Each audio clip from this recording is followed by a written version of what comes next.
Welcome to the only daily podcast focusing on compliance news of the day. Each morning, start your day with a cup of coffee and Tom Fox, the voice of compliance, to hear about 4 of the top compliance, corruption, or leadership stories you will need to start your day. The Daily Compliance News is a production of the Compliance Podcast Network. First, a word from our sponsor.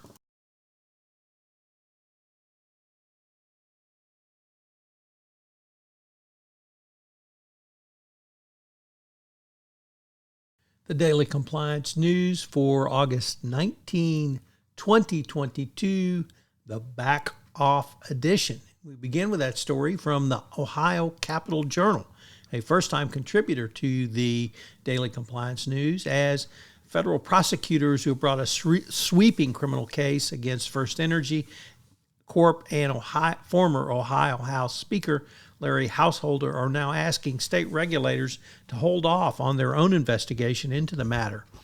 The U.S. Attorney for the Southern District of Ohio has asked regulators to stay 4 investigations into FirstEnergy's conduct, which overlap in part with the prosecution. He's asked for a freeze of 2 months, as he contends it may directly interfere or impede with the ongoing U.S. investigation.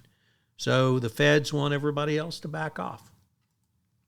Next up, from the Wall Street Journal, Risk and Compliance Journal, Richard Vandeport reporting Brazil's JBS has shaken up its compliance efforts. It's named a new chief compliance officer and announced the creation of a committee meant to ensure a more consistent compliance program across its global operation, moves that come in the wake of high-profile antitrust and bribery settlements. JBS is appointing Michael Koenig as its chief ethics and compliance officer, moving him up from a previous role at the subsidiary Pilgrim's Pride. The company also announced the creation of a global executive committee aimed at crafting a more uniform and consistent compliance program across all units. The committee has been tasked with overseeing continued improvements and enhancements to the compliance system. We certainly applaud this effort, even if it's a little bit late. Next up, from Bloomberg, the Malaysian Supreme Court rejected a request by former Prime Minister Najib Razak, new counsel, to discharge himself as the defense lead, delaying a bid that could have delayed the ex-leader's appeal. The newly appointed lawyer applied to discharge himself from leading the defense team due to time constraints. You think he might have thought of that before he signed on. Obviously, he didn't like what he was seeing from his client.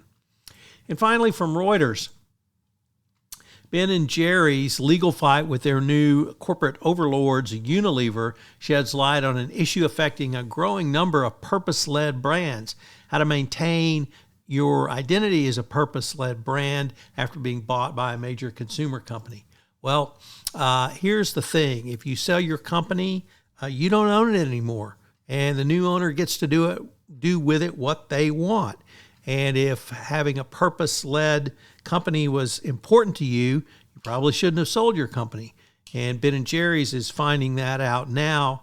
So it's going to be interesting to see how this corporate governance issue plays out in real time in a very public way going forward.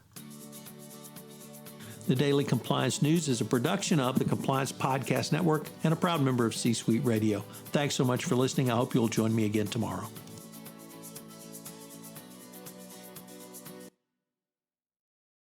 This podcast is a part of the C-Suite Radio Network.